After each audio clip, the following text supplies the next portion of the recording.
Welcome to today's Fireside Chat. This is Mustard Hub Voices Behind the Build. Here I talk with the people building, backing, and running better workplaces. I'm your host, Curtis Forbes. Our guest today is Robert Ashjian. With a career spanning various industries across large corporate organizations, military, and various startups, Robert has gained valuable insights across many aspects of business. Having made key hiring decisions throughout his career, he's excited to change the hiring landscape. With his latest company, he's dedicated to making hiring a faster process with better quality of hire results. Welcome to Behind the Build, Robert. It's a pleasure to have you today. Curtis, good afternoon, and glad to be here.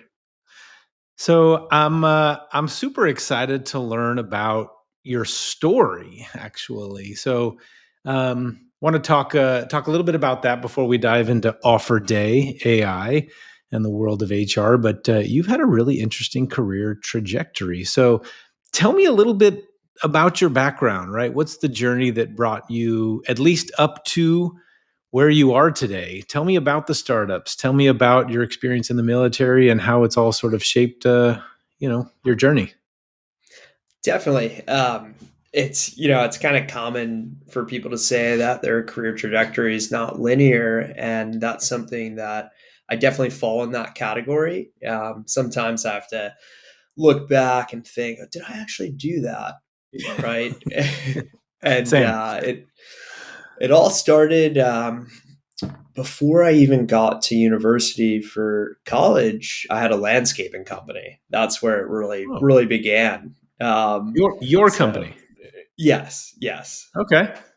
So I started in landscaping. I had two crews, like 12 employees, a lot of commercial accounts, residential, and I had a just great timing, great opportunity. I sold it, and that actually funded myself being able to go to college. So first generation to college. Got to school, had a couple startups along the way, t-shirt company, silk screening. Biggest client we had was a subsidiary for Hilton, so we were doing like uniforms, all the logos. Eventually exited that and landed my first internship with Pfizer coming out of undergrad in oncology as a associate scientist. So I worked for Pfizer for a little bit in oncology after graduating with a degree in biochemistry, and then I started a sunscreen business. So that was a big one.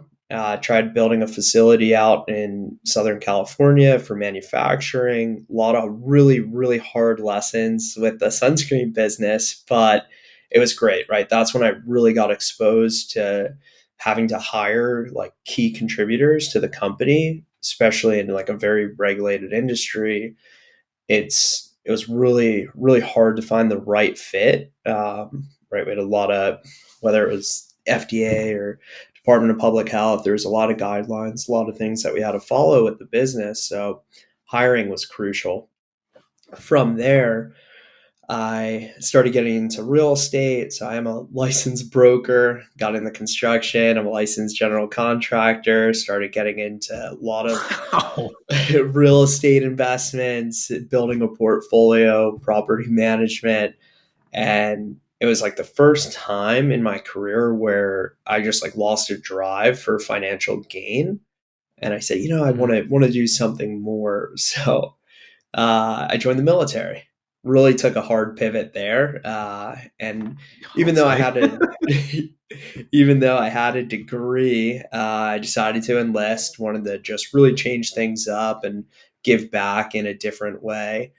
So went in the military. A couple things didn't work out, and as I was transitioning out, I kind of had this really great opportunity with Thermo Fisher in operational excellence, and came in, made some really big changes, huge improvements on the OpEx side. Next thing you know, I was head of OpEx for a business unit, doing really well. But at the same time, I felt like something was missing.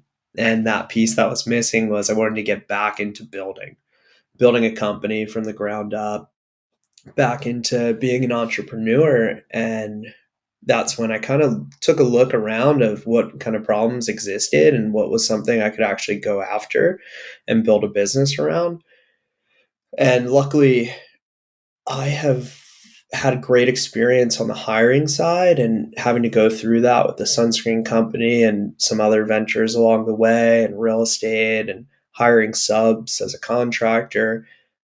But my wife, her entire career has been in HR, from recruiting, talent acquisition, and she was able to give like really great insight to problems that are faced today in the TA space.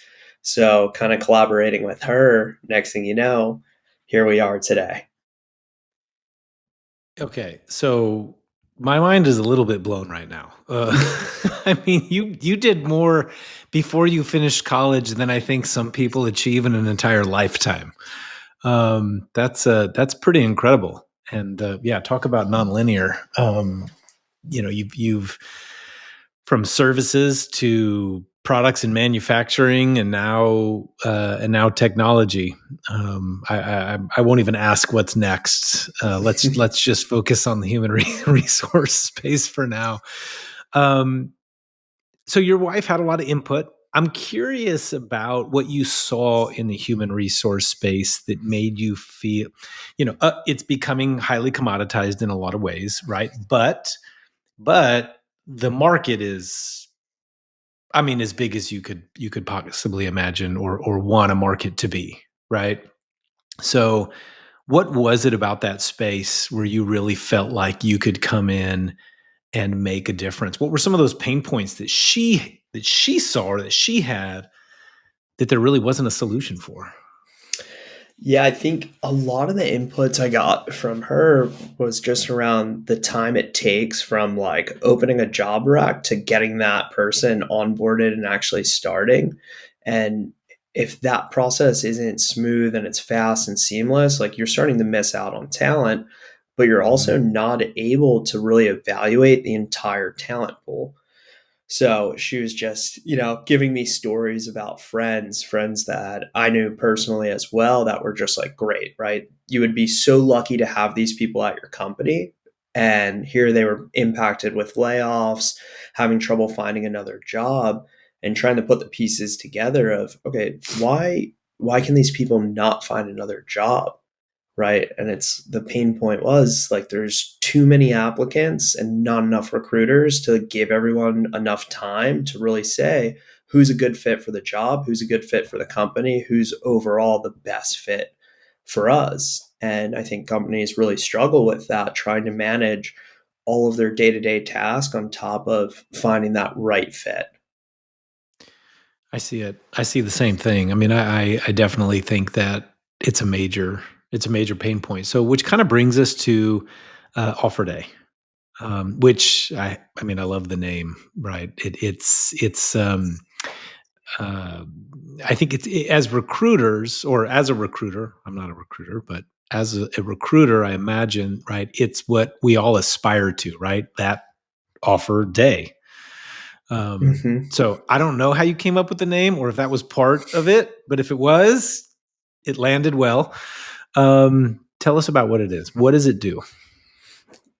Yep. So, and I always like to say, my wife came up with the name actually. And to your point, right? It's like the end of the process. Everyone's excited. The candidate's getting an offer.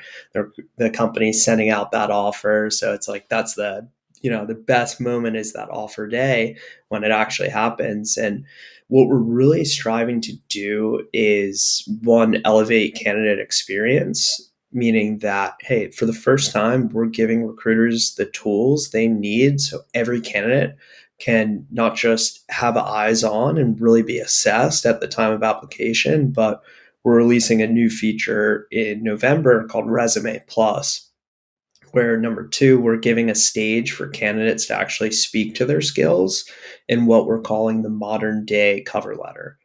And three, Ooh, I of like that. course, as we assess applicants at the time of application, we're giving them a stage where they can actually speak to their skills. We're also on the back end working out a scheduling tool so that way we can kind of go end to end application to the offer and have everything scheduled seamlessly, being able to balance everyone's schedules, make sure interviews are happening timely. And that was, I think, a pain point my wife had brought on early on was just right scheduling. People's calendars not up to date, trying to get time on individuals' calendars, navigating that challenge as well. Tell me more about the modern day cover letter. This is very interesting to me.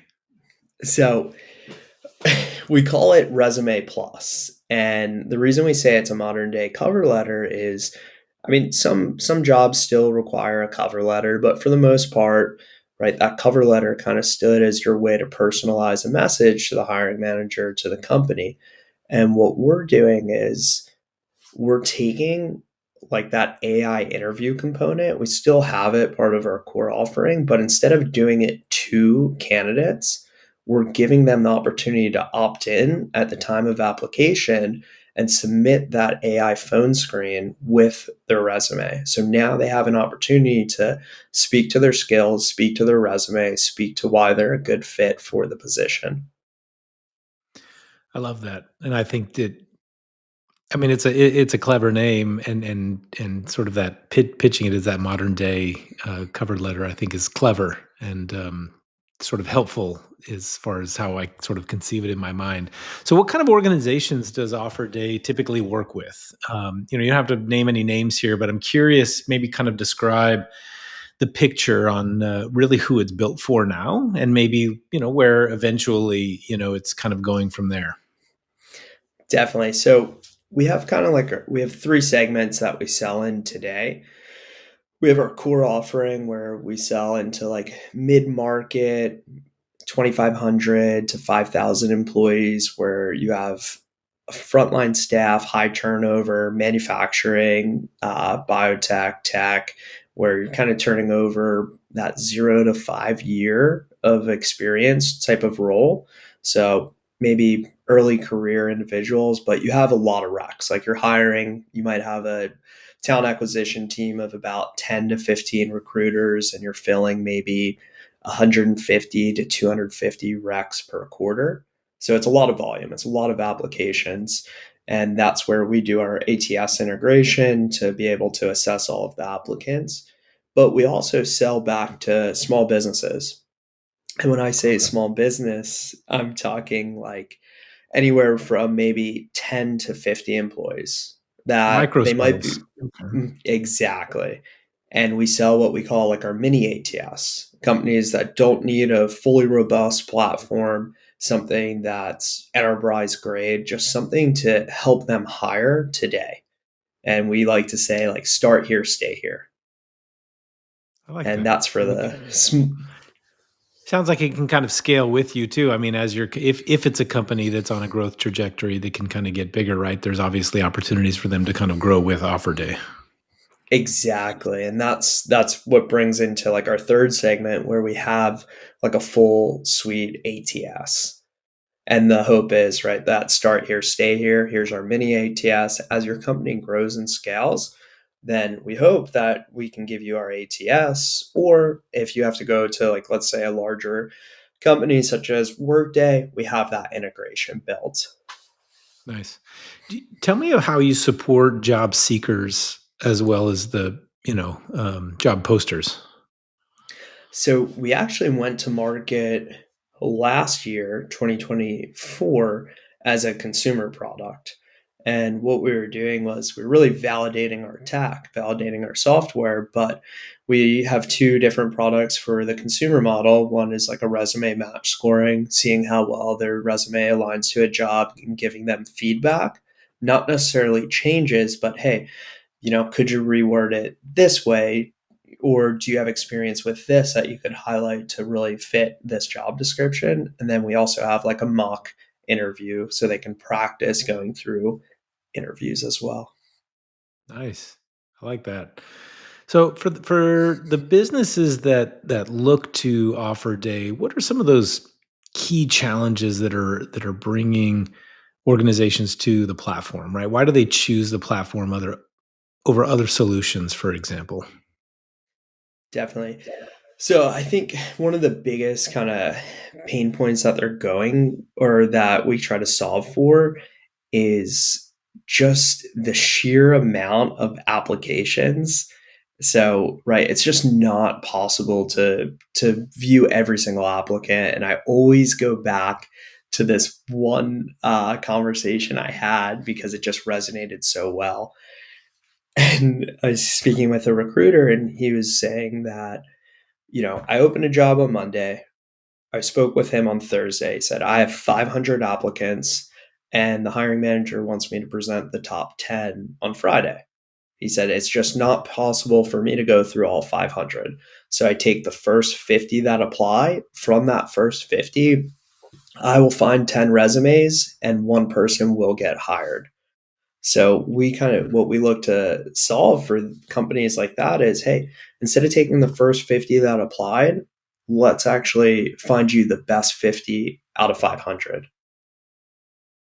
Right. And then they can go and kind of filter from that. Makes total sense. So, do you feel like some of these pains are different for different types of organizations or different sizes? Do you find that that those micro smalls are having that same problem?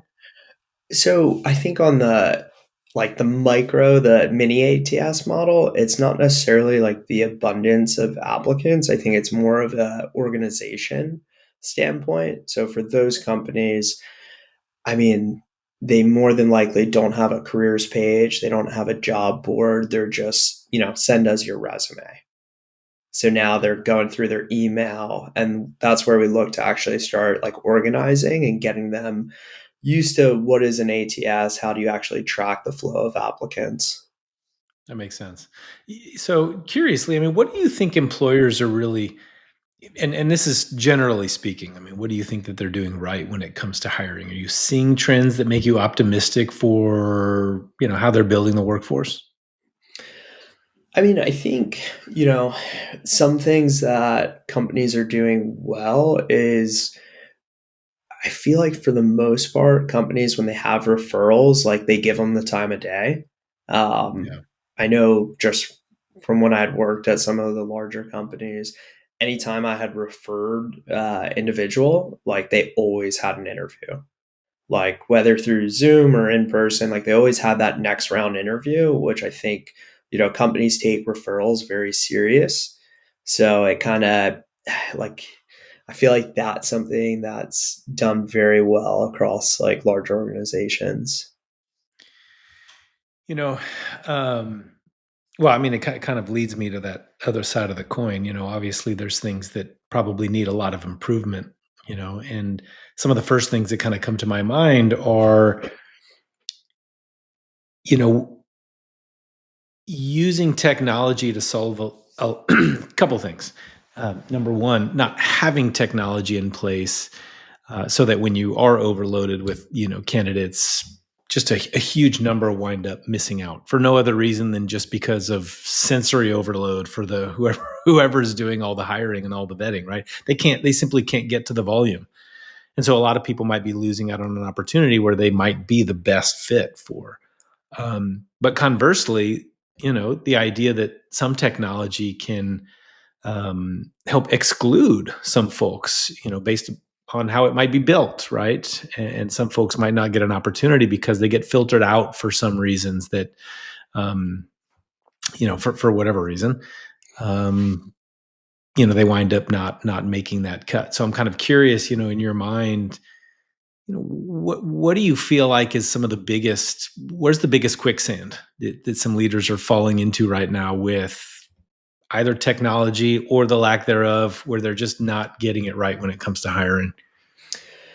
Yeah, I mean that's a great question, and one thing I always kind of disclose right at the beginning is we're not making any decisions at the end of the day. We're giving data, we're giving insights, we're really breaking down all the scoring, but you still have that human element of going in, vetting out the scoring, and even with the human element, it is a very subjective process.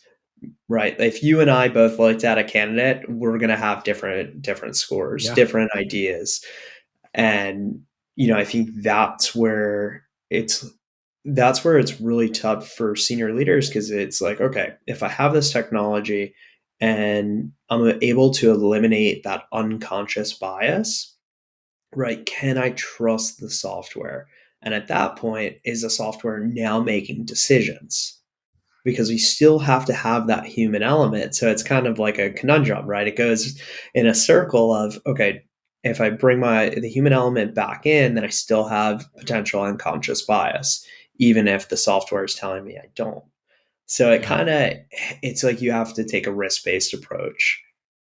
Yeah. Seems like, I mean, it seems like something that there might not be a solution for many years down the line as we start to improve all of that. Let's talk about AI, maybe kind of get into that conversation. I think it's definitely proving itself to be an incredibly beneficial tool in HR. It seems to, or I should say, nearly everyone in HR, right, is looking for ways to adopt it somehow in some capacity. And in some cases, the HR leaders don't even know what they want out of it, other than the fact that they just want to use it. Mhm. So, probably saw that at HR Tech. How quickly can I get AI in my business? What do you want it to do? I don't really know. Um, but go a little bit deeper into how Offerday's AI solution works. I'm kind of curious. I mean, I know we've talked a little bit, cursory glance over the benefits that it provides to HR professionals in this hiring process, but if you could maybe offer a little bit more detail, that'd be amazing. Definitely. So, and I think this is something I always bring up whenever, we're selling the product or having those later stage conversations. And it's boded really well for us is, we went to market as a consumer model, right? We were focused on the job applicant. And I at the end love of the that. day, that it gave us a huge data set to really go and vet out like our scoring, our algorithm, all of our tech. So we were constantly going back to this huge like data pool to say like, okay, yes, we know that we have subjectivity that and some unconscious bias, like we're not going to be able to eliminate everything. It won't be perfect, but how close can we get it across the group? So it took it had to take at least like 3 to 5 months of going through the data, creating our own algorithm, incorporating AI to like look at large data sets and really say like how do we fine tune this scoring? How do we actually make our model based on all of the information we have very good at this one function? So I think going to market as a consumer model and getting ideas before like getting a design partner, beta testing on the enterprise side, it was like we were able to really fine tune our model of, okay, this is how we score, this is how we assess. And then we would go back and manually vet everything. So we weren't just looking at the scores and saying like, okay, yep, no, this is good. We would do it blind. Okay, I know all the scores. Now I'm going to give it to the next person, have them reassess and say what they would come up with. So it was a lot of work. I'd say the first person that I brought onto the company was a data scientist. Alex, he's our head of product, and that was very intentional. We have all of this Yeah. data. How do we fine tune the model? How do we make the algorithm perfect?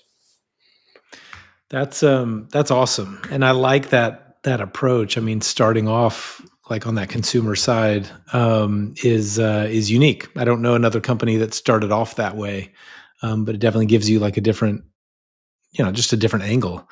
Do you think that HR leaders are really, I guess, embrace, as much as everybody wants it and then they want to use it? Um, you think they're truly embracing it? I mean, have you heard any concerns, seen any hurdles with the organizations that are, you know, adopting tools that are heavily reliant on AI? So I think you said it. I mean, you said it perfectly just a couple minutes ago, right?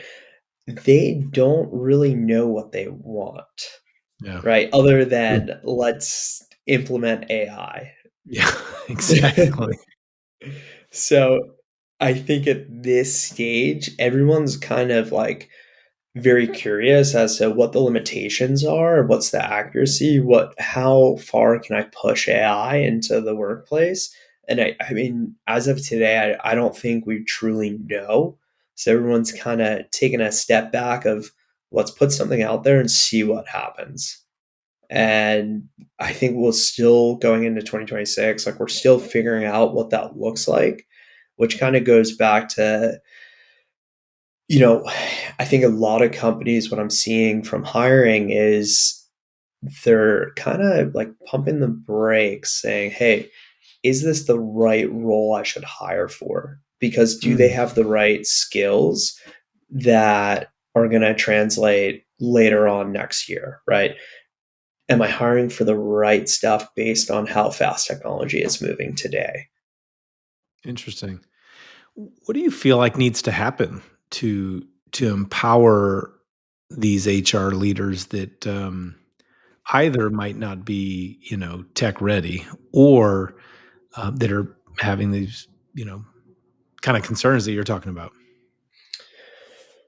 I mean, I think I just got back from Gartner's event in Orlando the other week. And I think just like getting out there, I mean, that event was really catered towards that CHRO, senior VP for HRTA.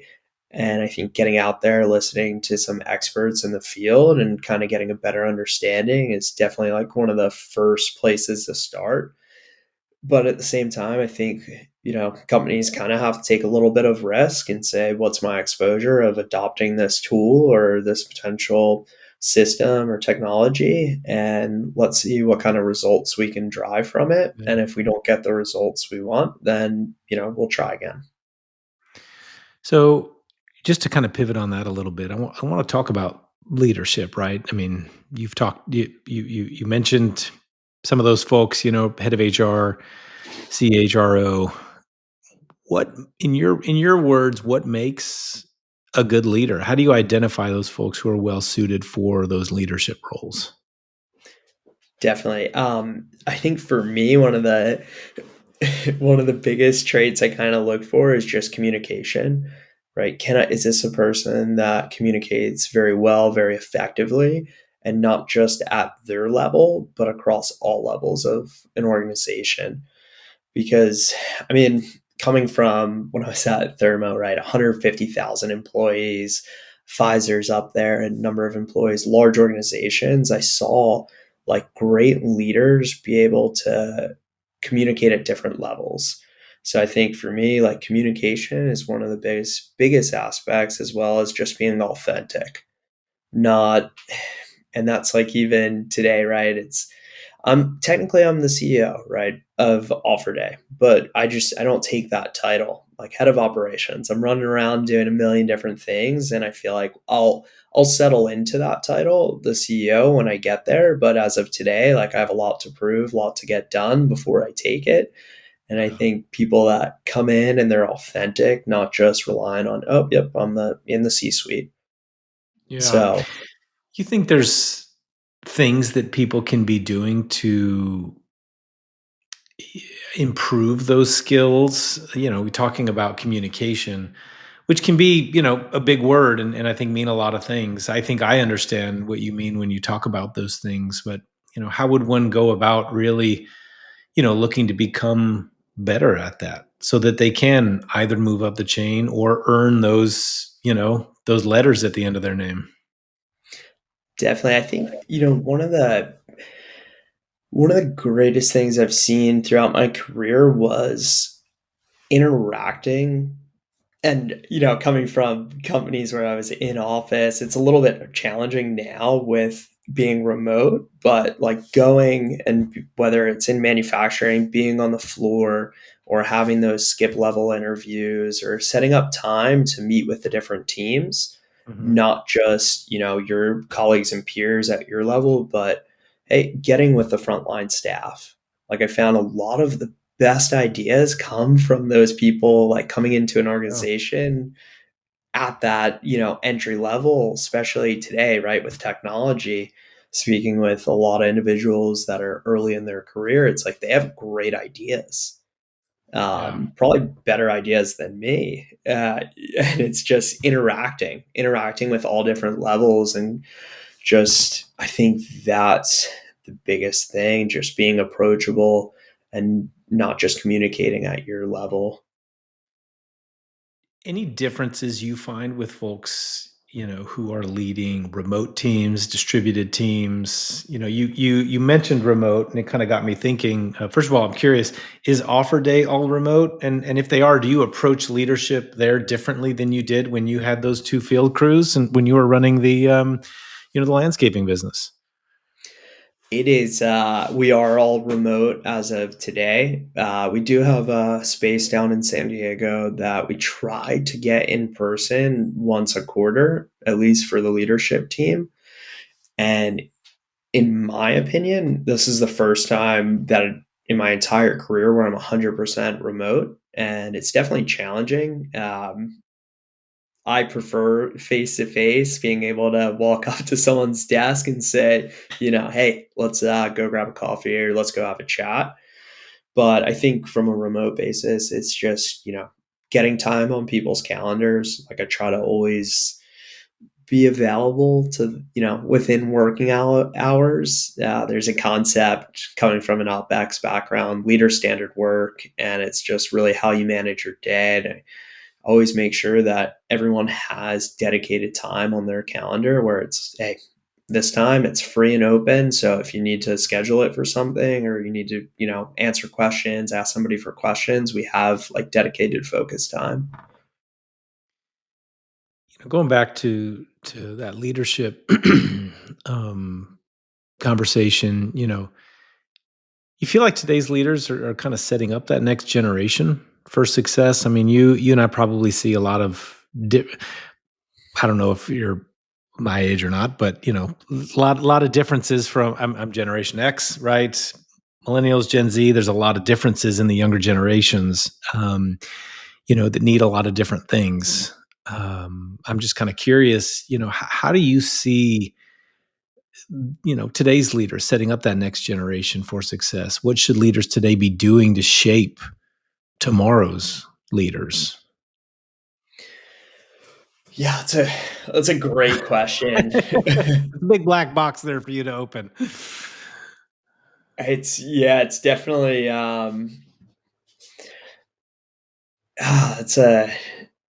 it's a hard one to answer just because I feel like, right,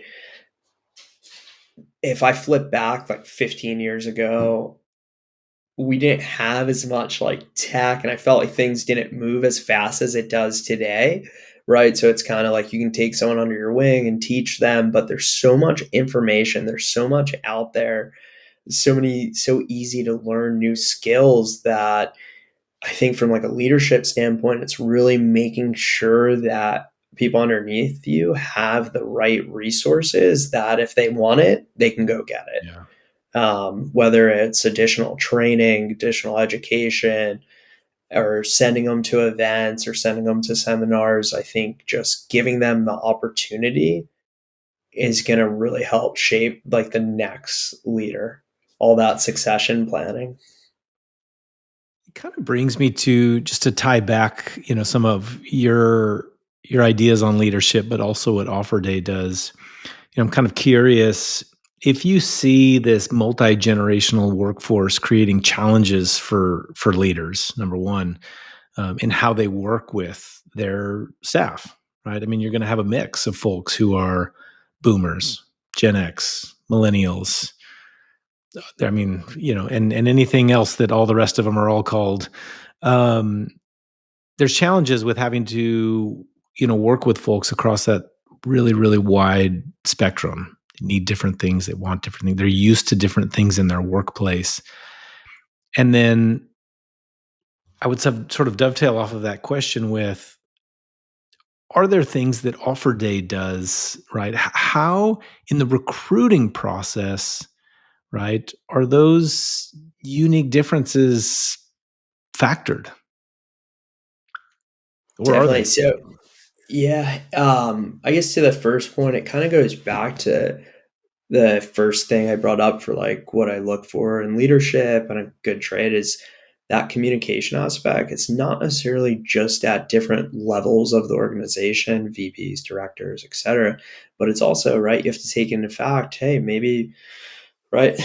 somebody's been at a company for 20 years, right? A lot of experience, to your point, different generations, different ideology, different thoughts. So it's like, okay, how do I communicate to maybe somebody that's been in the workforce for 20 years, has been at maybe the same company versus somebody new to the organization, new to the workforce, right? Someone just starting their career versus a very well seasoned individual. So I think that communication at different levels and understanding that you're not always going to have the same conversation with the same person, Yeah. right? You're going to tailor your messaging depending on the individual. And then as far as for Offerday and recruiting and our scoring and assessments, like we really try to eliminate any bias.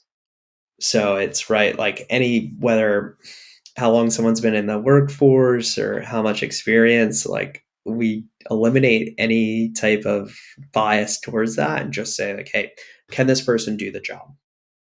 And Yeah. we keep it Can, as black and white. can some of that information actually be relevant to and I don't know, this is genuinely an open question and maybe the answer is no, but I'm kind of curious, is some of that information relevant possibly to some jobs, and then does leaving it out maybe prohibit somebody from taking advantage of whatever that extra experience that they had because of, what generation they might be part of? Maybe not. I don't know. What do you think? Yeah, I mean, and I think it goes back to right that subjectivity of like looking at job candidates. Some people might look at it as, hey, this could be a positive. Some people might look at it as, oh, this is a negative. Yeah. And I think it just goes case by case depending on the individual, their experience. Yeah. I know that a lot of upskilling and training, mentorship, they're super valuable for leaders and leadership. I'm curious how you feel, or if you see tech, especially even AI, playing part in that leadership development, right? We've talked about how using AI in HR tech, et cetera, or how it might influence the development of that technology. But what about in leadership development? You see any kind of predictions on how that might change in the future? Yeah, I mean, I definitely could see it. I know that there's tools out there right now, like AI based, like learning modules and learning tools, especially in like the sales industry, like sales coaching, sales training, Oh sales yeah. development. So I think there's definitely an area where, right, you're taking a large data set, large information about the training elements and development. So I think that it can definitely play a role, and it already is today because I've seen those different sales tools, those different sales companies um, offering that capability today. So I think we're just right getting scratching the surface on what other tools could be coming. I would agree with you. I mean, it looks so unpredictable to me right now. It's just, and it's so interesting hearing so many different people's perspectives on what that future of work is going to look like. Right? Nobody, I guess, really knows. You anticipate any changes to what the workforce overall is going to look like in the coming, 3, 5, 10 years? Further evolutions in how and where will work. Yeah, I mean, I think, there's so much media and buzz around AI is going to take my role, AI is going to take my job, I'm going to get replaced. And it kind of circles back to what I was saying earlier. I think right now we have like at the top, hey, we need to implement AI. We need to right. We don't know what it looks like. We don't know how we're going to do it just yet, but we need to do it. And at the same time, I think leaders are trying to understand what are going to be the relevant jobs, right? It might be a coordinator's role might actually now be like a like quality coordinating, I don't know, something, right? It's going to evolve to be able to adopt the tech. So I think once we figure out what roles will look like, it's not Mhm. necessarily replacing jobs. It's just, okay, how do we maybe repurpose this role? Or what does this role look like if we were Yeah. to incorporate tech?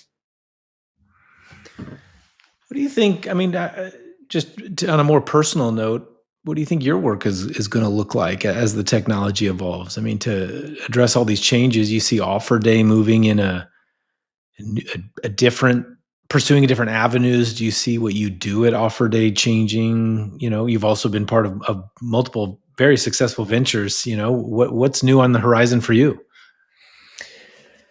Yeah, I think for me right now personally, it's just about getting the right people in the company. I mean, we've been hiring a good amount this last quarter. We just onboarded two more individuals. We have an open job rec for another position. I think right now it's just we're hiring, going through it using the software, Do you use which Offer is Day?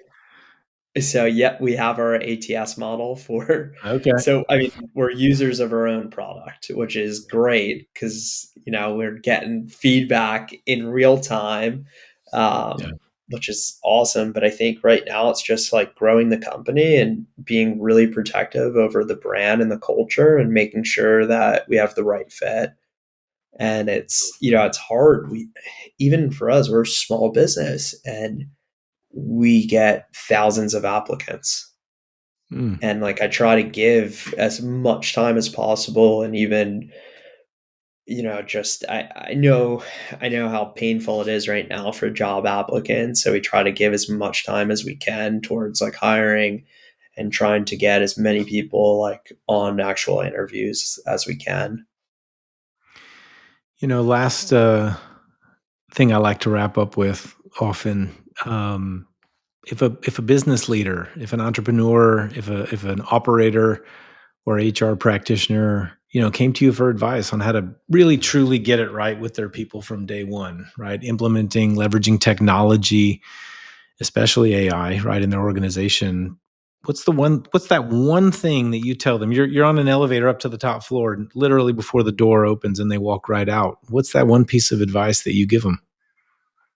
So the one thing, and I've said it many a times, is don't do it to your people, do it with them. Right? If you think a software is going to make a huge impact for the organization, don't just go do it and get approval from the top, right? Whether it's budget approval or whatever it may be, like do it with your people, the people reporting into you, the people reporting into them, because when you make them a part of the process, like it just bodes so much.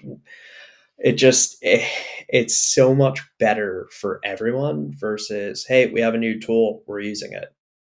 Yeah, that's great advice, Robert. I feel like that needs to be clipped and memed and stuck all over LinkedIn.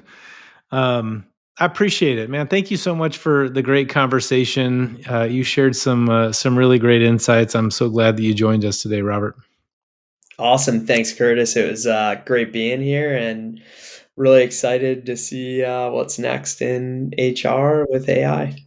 Me too. So, for all of you watching or listening to this episode, thanks for tuning into Mustard Hub Voices Behind the Build. Subscribe, like, share, comment. Be sure to check us out at mustardhub.com to see how we help companies become destinations for workplace happiness and turn culture into a competitive edge.